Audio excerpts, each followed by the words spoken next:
जो कॅम्प लागला जातो तेव्हा त्या विद्यार्थ्यांना तिथे रत्नागिरी कॅम्पला बोलून ते साहित्य दिलं जातं. आता एका साहित्याची किंमत ही 12,000 असते, तर कधी 25,000 असते. पण आपल्याला ते घेणं शक्य आहे का? ज्यांची परिस्थिती असते त्यांना सुद्धा ते घेताना मागे पुढे बघतात. मग अशा विद्यार्थ्यांना आमच्या मार्फत पंचायत समिती, रत्नागिरी शिक्षण विभाग यांच्या मार्फत फ्रीमध्ये दिलं जातं. फक्त एवढंच की विद्यार्थी, पालक आणि शाळेचा शिक्षक यांनी रत्नागिरीमध्ये सिव्हिल हॉस्पिटल येथे जेव्हा कॅम्प लागतो तेव्हा उपस्थित राहायला लागतं. आता काही विद्यार्थी असे असतात की त्यांना कितीही आपण सांगितलं तरी समजत नसतं, स्थिर बसत नाही किंवा लाळ वळत असते, असे ते विद्यार्थी असतात. मग आपणच काय म्हणतो आपले पालक की ह्याला शाळेत जाऊन काय उपयोग आहे, हा काय अभ्यास करणार आहे, असं म्हणता ना सगळेजण, म्हणता की नाही?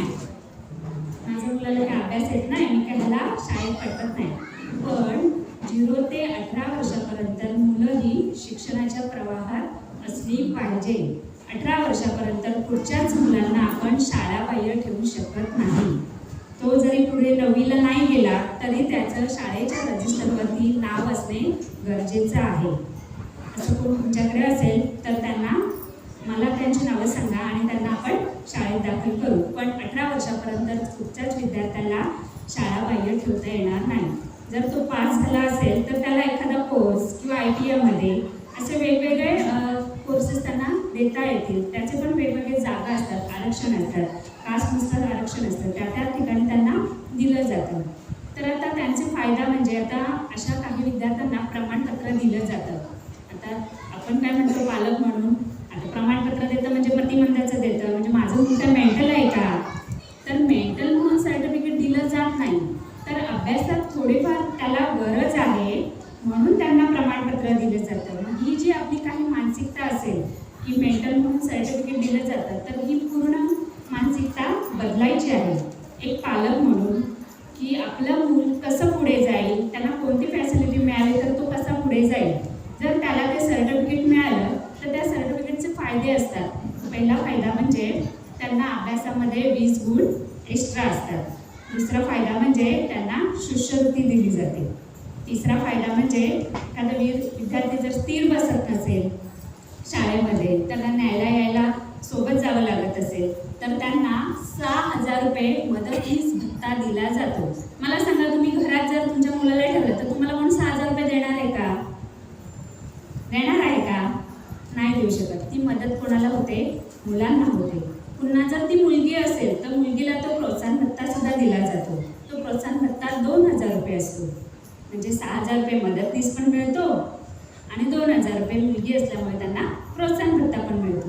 मग अशा बऱ्याचशा सवलती आहेत त्या प्रमाणपत्रावर. पुन्हा तुम्हाला ST प्रवास फ्रीमध्ये, 1/4 तिकीट. पुन्हा तुम्ही जिथे जाल तिथे तुम्हाला त्यांच्या जागा आहेत, कुठेही गेलात तर त्यांची तुम्हाला ते सवलत मिळणार आहे. आता त्या मुलाप्रमाणे त्या पालकांना सुद्धा हाफ तिकीट मिळतं. माहिती आहे ना तुम्हाला? ST मध्ये गेल्यानंतर तुमचं 1/4 आहे का विचारतात.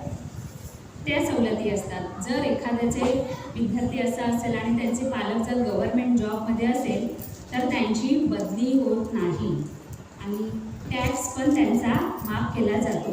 पुन्हा ह्या विद्यार्थ्यांना सगळे साहित्य वगैरे दिलं जातं, ते फ्रीमध्ये दिलं जातं. सगळ्या तपासण्या फ्रीमध्ये केल्या जातात आणि भत्ते वगैरे देतो ते आपलं वेगळंच आहे. त्याशिवाय ह्या मुलांना अभ्यासामध्ये पण सवलत म्हणजे त्यांना अभ्यासक्रम थोडाफार वेगळा असतो. त्यांना काही मुलं अशी असतात की त्यांना दिसायचा प्रॉब्लेम असतो, तर त्यांना मोठे चष्मे वगैरे दिले जातात किंवा पुस्तकं मोठी दिली जातात. मग त्यांच्यासुद्धा सवलती प्रत्येक प्रकारानुसार प्रत्येकाची सवलत शासनाने वेगवेगळी दिलेली आहे. तर तसं कोण जर तुमच्याकडे असेल किंवा तसं कोण विद्यार्थी असेल किंवा तुमचं मुलं तसं असेल तर तुम्ही माझ्याकडे संपर्क करा. मी त्या मुलांना काय फॅसिलिटी देता येईल ती देऊ शकते. समजा अजून मला असं वाटत असेल की माझं मूल व्यवस्थित आहे तरी पण अभ्यासामध्ये लक्ष देत नाही, मग प्रत्येकाच्या अडचणी वेगळ्या असतात, प्रत्येकाचं हे वेगळं असतं. ते त्या गरजेनुसार वयानुसार त्या विद्यार्थ्यानुसार आपल्याला बदलावं लागतं. तो कदाचित अभ्यासामध्ये मागे असतो पण इतर कौशल्यामध्ये तो पुढे असू शकतो. त्याला त्या गतीने त्याला नेणे खूप गरजेचं असतं.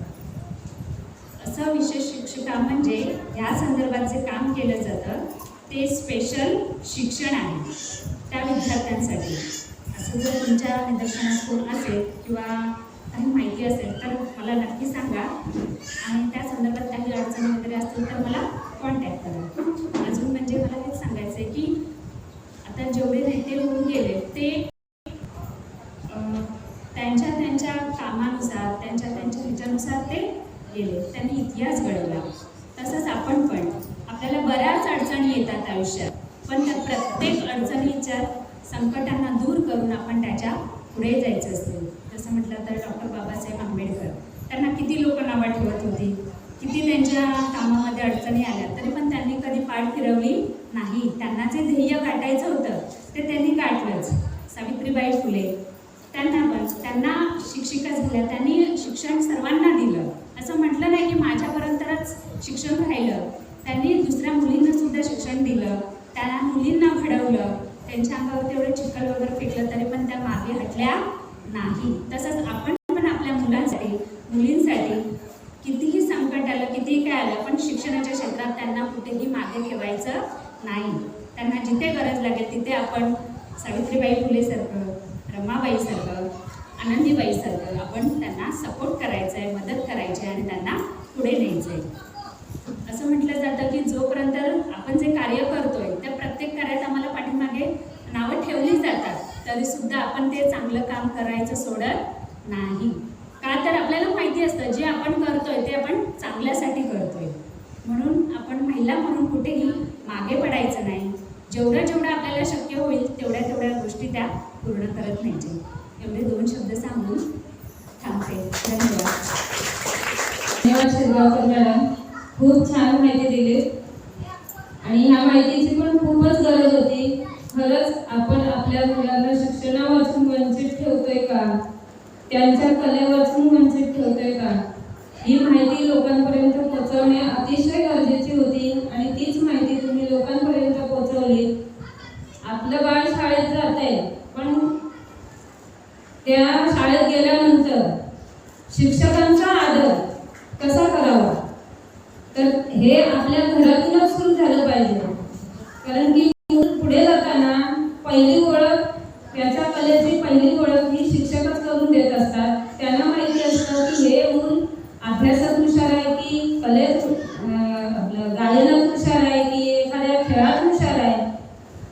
जर सचिन तेंडुलकर सारखा 12वी नापास होणारा विद्यार्थी आपल्या देशामध्ये 12वीच्या विद्यार्थ्याला एक प्रोजेक्टर म्हणजे अभ्यासक्रम आता 12वीच्या विद्यार्थ्यांना आहे, त्यांचं ध्येय त्यांनी नापास झाले म्हणून मागे ठेवलं नाही तर पुढे चालवलं नाही आणि लोकांपर्यंत दाखवून दिलेलं आहे.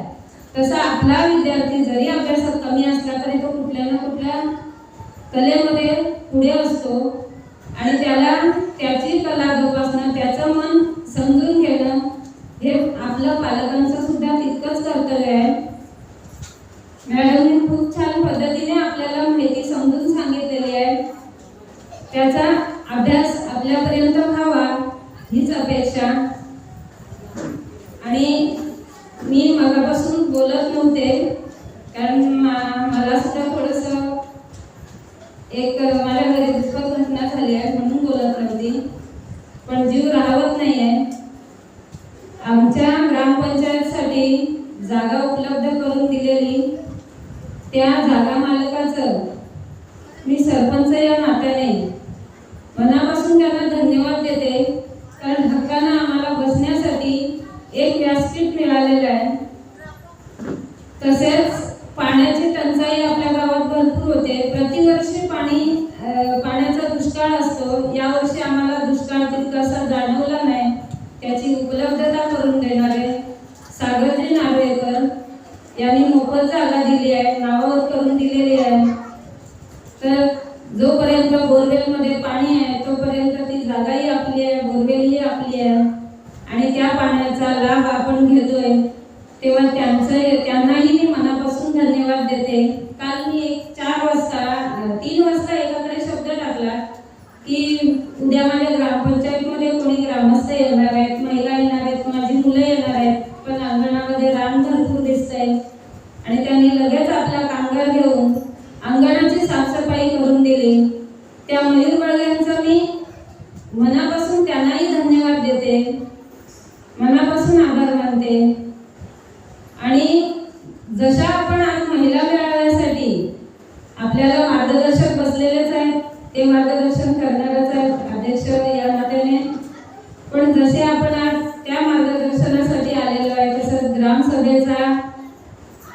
ग्रामसभेसाठी सर्वांनी येऊन त्या ग्रामसभेमध्ये होणाऱ्या योजनांचा लाभ किंवा इतर काही ग्रामपंचायतची माहिती जर आपल्याला हवी असेल तर त्यासाठी आपण बहुसंख्येने उपस्थित राहून ग्रामसभा अटेंड करायची आहे.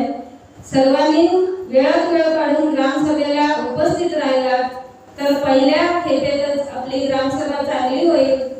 वर्षभरात मी बघितलं प्रत्येक वेळी ग्रामसभा ही तहकूब होते. 25 पुरुष आले तर 25 महिलांनी आपली उपस्थिती दाखवून आपल्या ग्रामपंचायतीचं काम सरकारपर्यंत लवकरात लवकर कसं पोहोचेल याकडे लक्ष देऊन सर्वांनी सहकार्य करावं ही अपेक्षा व्यक्त करते आणि थांबते. पाहुणे प्राची वैदी यांनी शुभेच्छा द्याव्यात या कार्यक्रमाला. नमस्कार. या स्वातंत्र्य दिनाच्या कार्यक्रमासाठी हार्दिक समारंभासाठी माझ्या सगळ्यांना शुभेच्छा.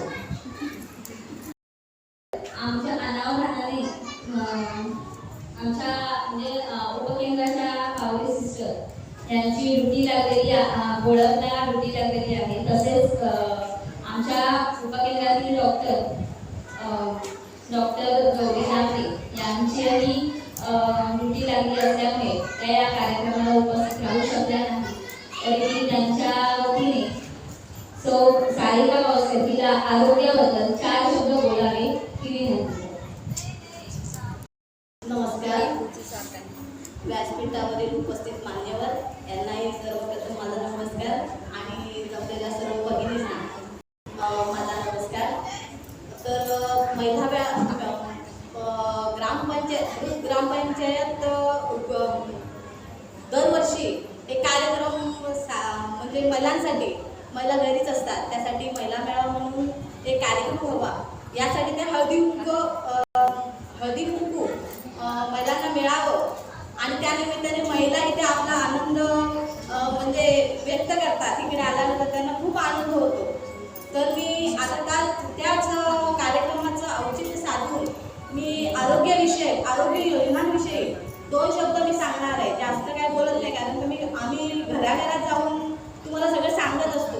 पण कसं भरपूर जॉब दिसला की स्टेजवर आल्यानंतर काही बोलता येत नाही. पण मी प्रयत्न करते तुम्हाला 2 योजनांविषयी माहिती देण्याचा. तर सर्वप्रथम आपल्याकडे आता बऱ्याचशा सासवा पण आहेत आणि सुना पण आहेत.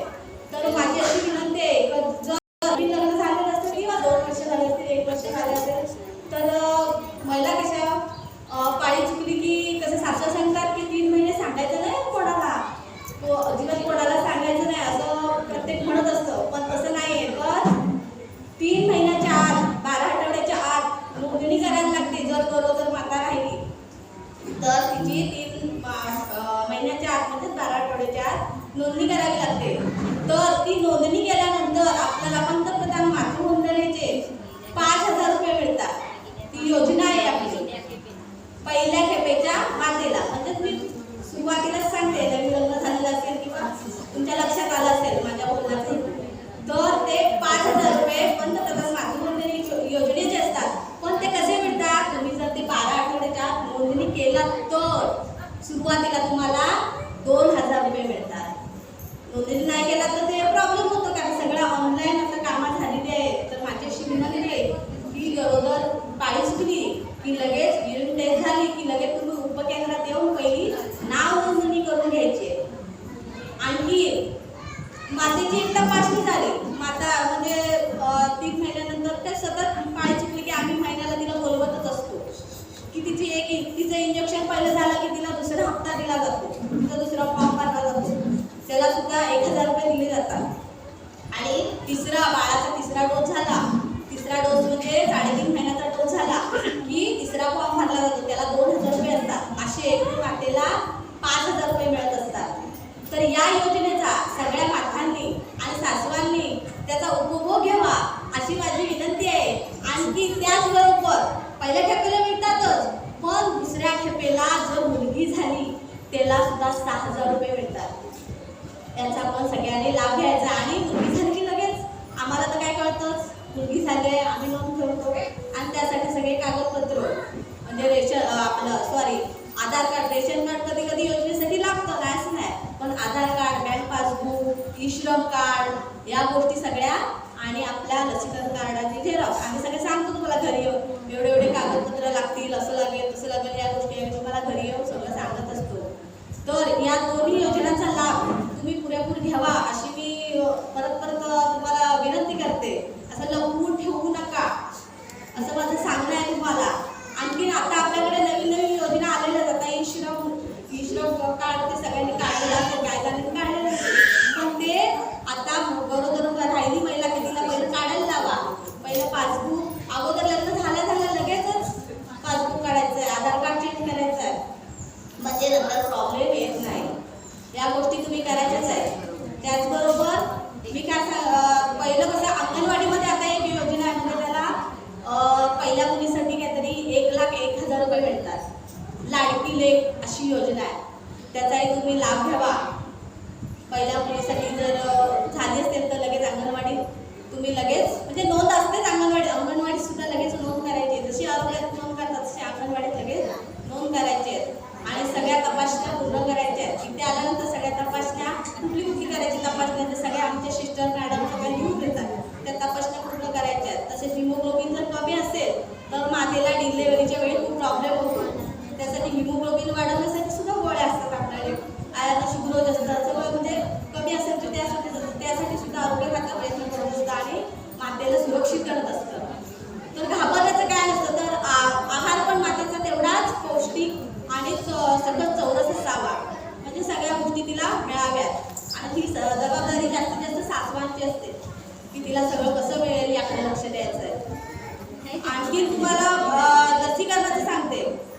लसीकरणाचं कसं असतं, 1.5 महिना झाला की बाळाचा पहिला डोस येतो.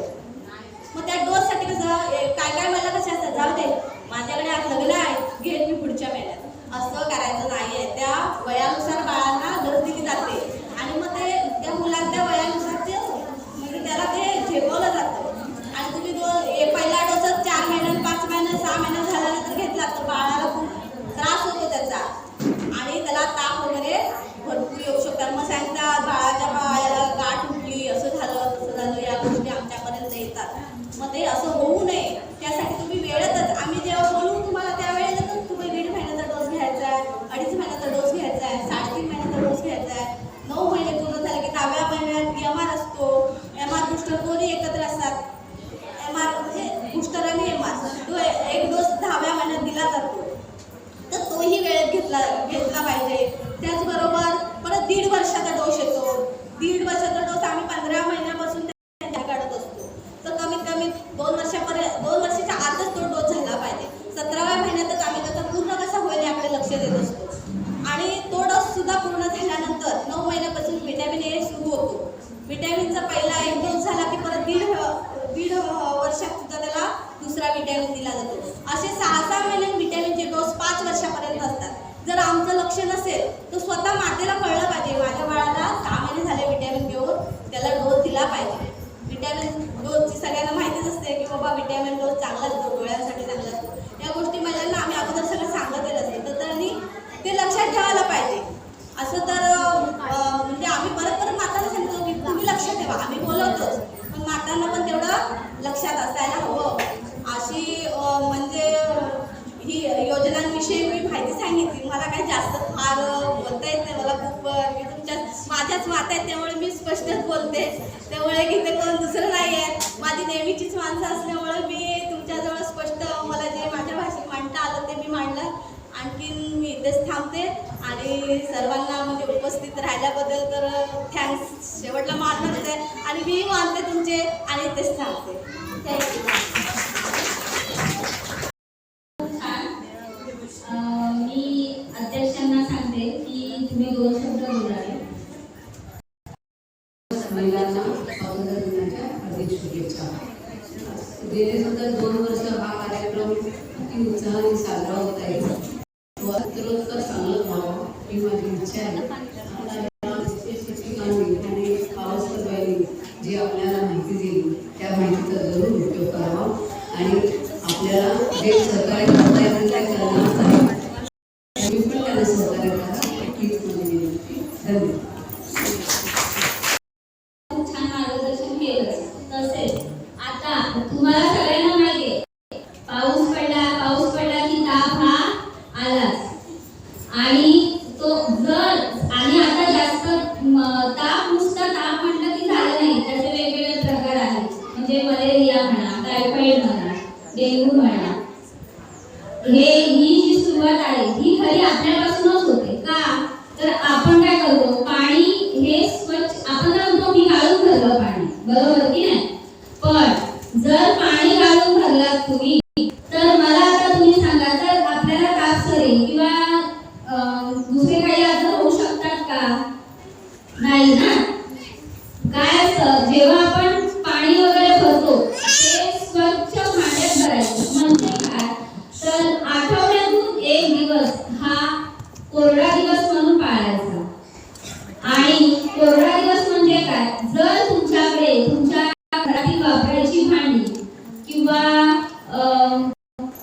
बाहेरील जी भांडी बाहेर ठेवतात ती भांडी जर असतील तर ती स्वच्छ घासून पुसून उकळी करून कोरडी करायची आणि मगच त्याच्यात पाणी भरायचं. आणि नंतर कारण का तर त्या पाण्यामध्ये सूक्ष्म अंडी असतात म्हणजे डासांची अंडी असतात आणि ती अंडी आपल्या डोळ्यांना आपल्याला काय वाटतं की नाही मी घासलंय ना भांडं, बरोबर की नाही. पण आपण भांडी नुसती घासून ठेवतो त्याच्यातच परत पाणी ओततो. पण जर ते भांडं कोरडं केलं व्यवस्थित स्वच्छ ठेवलं तर अळी वगैरे काही होत नाही.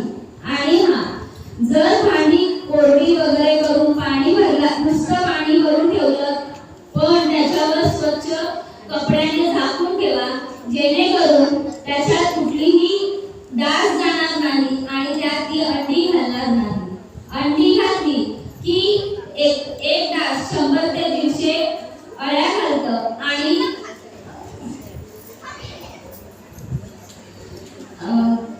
150 ते 250 अंडी घालतं आणि त्याच्यानंतर ते आपल्या एका डासापासून खूप आपल्याला सहन करावं लागतं.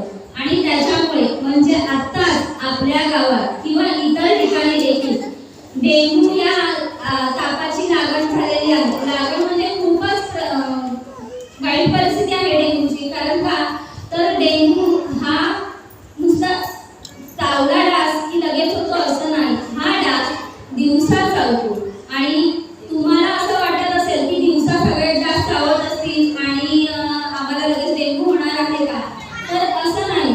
तर दिवसा चावणारा डास जो असतो तो त्याला टायगर मॉस्किटोज म्हणून बोलतात. तर तो डास चावला की ताप येणं, डोकं दुखणं, मळमळणं किंवा चक्कर येणे, अशक्तपणा येणे ही त्याची लक्षणं आहेत. तर तुम्हाला कोणालाही असं जर वाटलंच किंवा आणि महत्त्वाचं म्हणजे सगळ्यात महत्त्वाचं म्हणजे पेशी कमी होतात. जर तुम्हाला असं जर कोणाला वाटलं तर त्वरित डॉक्टरांकडे जा आणि डॉक्टरांच्या सल्ल्याने औषधोपचार करा. एवढं बोलून मी माझं 2 शब्द संपवतो.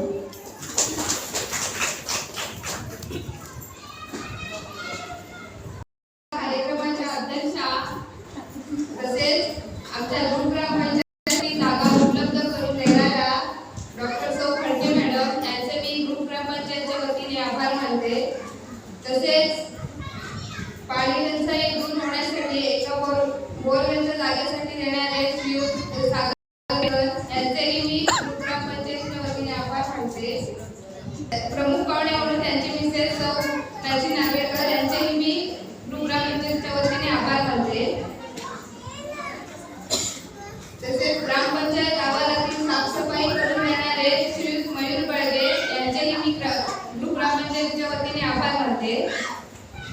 तसेच दरवर्षीप्रमाणे आमच्या कार्यक्रमाची शोभा वाढवणारी सौ प्रणिता पवार यांचेही मी आभार मानते.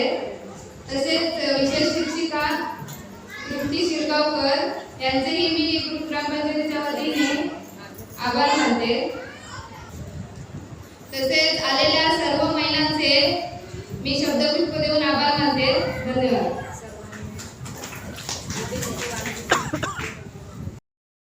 अनावधानाने राहिले असतील तर त्यांचे मी शब्दशून्याने स्वागत करत आहे आणि आभार मानत आहे. आणि येथे आलेल्या सर्व महिलांनी हळदी कुंकवाचं वाण घेऊनच घरी जायचं आहे हे मी सांगते. सर्व महिलांनी ग्रामपंचायत ऑफिसमध्ये जाऊन हळदी कुंकवाचा लाभ घ्यावा.